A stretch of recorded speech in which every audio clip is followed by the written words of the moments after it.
This two-time world champion has established a remarkable record of 26 wins, no losses, with all 26 wins coming by way of knockout. Here is the undefeated WBC lightweight champion of the world, Edwin Dinamita Valero.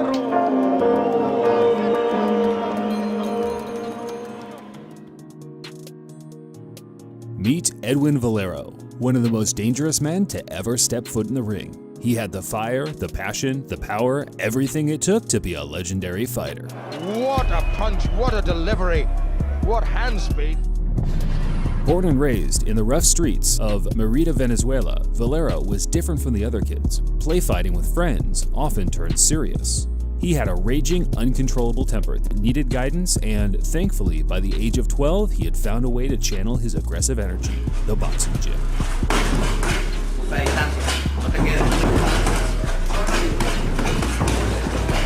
Valero's intensity, punching power, and abnormal stamina had some of the most highly regarded boxing trainers in Venezuela left completely breathless and overly excited about what this young man could do in the ring. The techniques of this youngster, I can see his ability, I can see the power, I can see the instinct that he possessed. And this youngster, and it was a matter of maybe polishing that raw talent and building a superstar to this kid. Valero was a standout amateur throughout his late teens. He had a record of 86 wins with a staggering 57 knockouts, an unusually high amount for a young man standing 5'6" and weighing no more than 120 pounds. It was said that while competing in regional championships, he often knocked out men that had never tasted the canvas before, using his punishing style to close the gap at every second, never giving his opponent a minute of rest. You sparred Valero too, no? How hard did he hit? He had just, he had already knocked out other guys, so.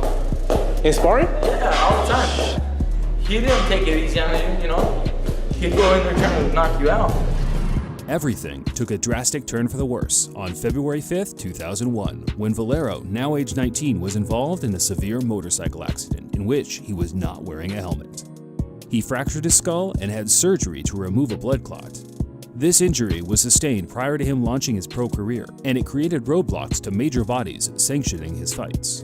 Valero claimed that his doctor cleared him to fight on January 17, 2002, and he turned pro that July with a first-round knockout.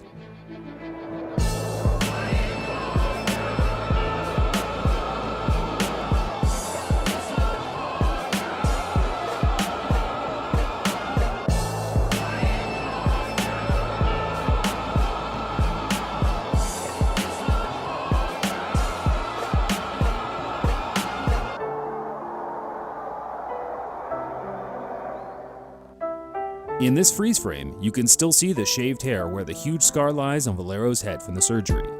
A man with such injuries should clearly not be allowed to fight, but that didn't stop Valero from obliterating his next 17 opponents all in the first round.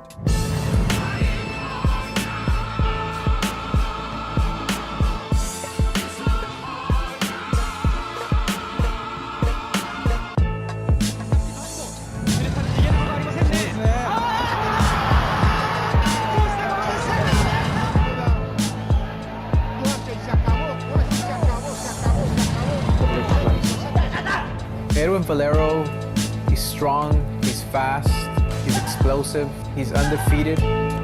He's got all his wins by knockout.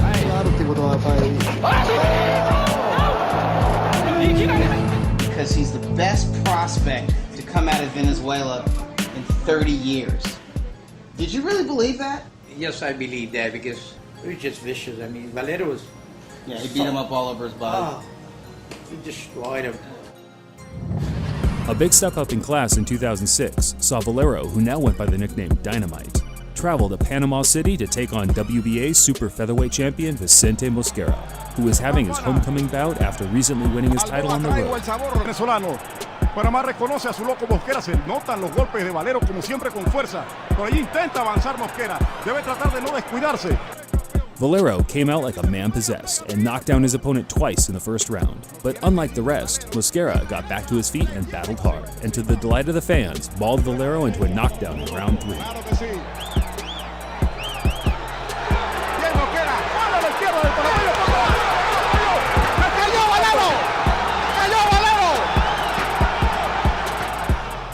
This was the first time Edwin had ever been into the third round, and it wasn't looking good for him at this point.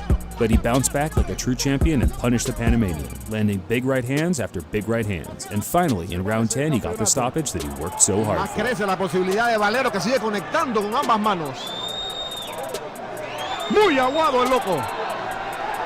Se iba a meter la esquina, se iba a meter la esquina, Mosquera se metieron, pararon la pelea, se acabó, nuevo campeón, ganó Valero. Noche triste para el boxeo panameño. Valero, now featherweight champion with a record of 20-0 with 20 KOs, was regarded as one of the most dangerous men in boxing. He caught the eye of superstar trainer Freddie Roach, who called him over to share a few sparring sessions with the rising pound-for-pound star Manny Pacquiao. There was no footage of the contests, but it's easy to imagine they were very competitive and explosive to watch. At the time, Pacquiao's biggest rival was Mexican super featherweight champion Erik Morales, who held a victory over the Filipino a year prior. His team also called up Valero for a bit of sparring, and this time it was filmed, showing Valero beat him down, breaking his nose in the process. You can see the improvement, you can see the talent, you can see his boxing ability. Whenever he knocked out an opponent, he was always thinking. And Valero came back to the corner, he said, Joe, come on, knock him out. I said, just go out there. It's not just play with him. Well, you know what, Dougie? He went out there and he tagged him.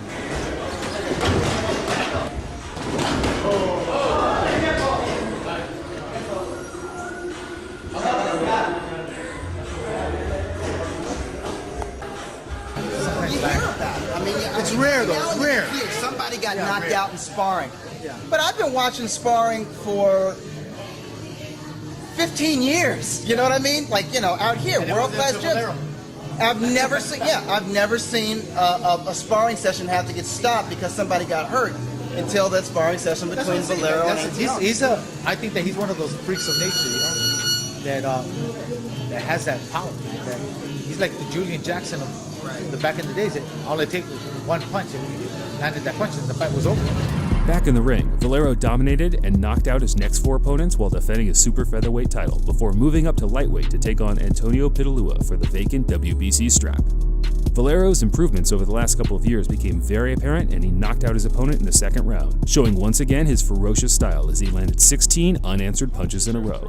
In this flurry, he must force DeMarco to deal with this kind of pressure tonight. It could be the difference. February 6, 2010, a 28-year-old Valero entered the ring for the last time. His opponent for the night was Mexican Antonio DeMarco, who was coming off a string of impressive victories and did his best to negate Valero's skill set in the opening round as he used his 4-inch height advantage to keep the Venezuelan at bay with his jab. Midway through the second round, DeMarco sliced open Valero's face with an accidental elbow, causing a massive amount of blood to seep from his forehead. When he employs that, he's doing it in spots here tonight. Valero with both hands down. Valero saying that he caught an elbow. Now he's got a gash over his right hand. That didn't come from a punch. I guarantee you that. Wow. Yeah. That is a major gash. Yeah, there's no way a punch. The blood only fired up Valero, and he started to completely take over the fight, landing vicious combinations that eventually wore DeMarco down so much he retired on his stool. Made a marketing statement tonight to tell the world, you haven't seen me, here I am. I am someone to be reckoned with in the lightweight division, and boy is he ever. 27-0. 27 consecutive stoppages. After his impressive victory, Valero announced he would be moving up another weight class to take on some of the biggest names in the sport. But before he had a chance, disaster struck.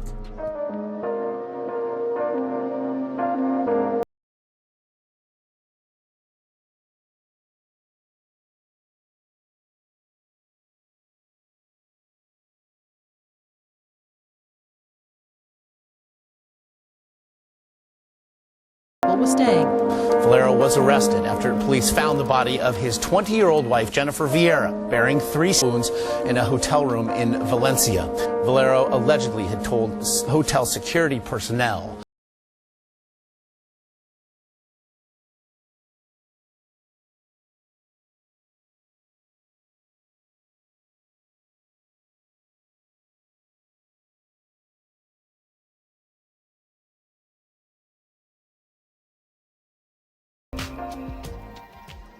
Valero left this earth, pleading his innocence, but I find it hard to believe.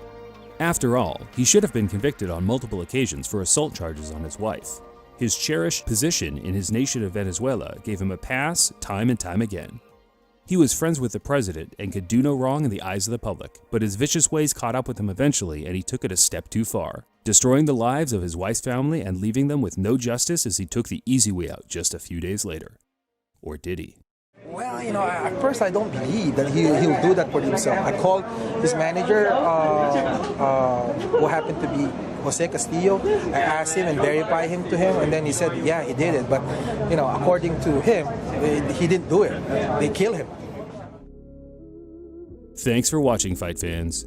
If you enjoyed the video, please leave a like on it and subscribe if you're new around here. Until next time, this is Boxing Legends TV, signing off.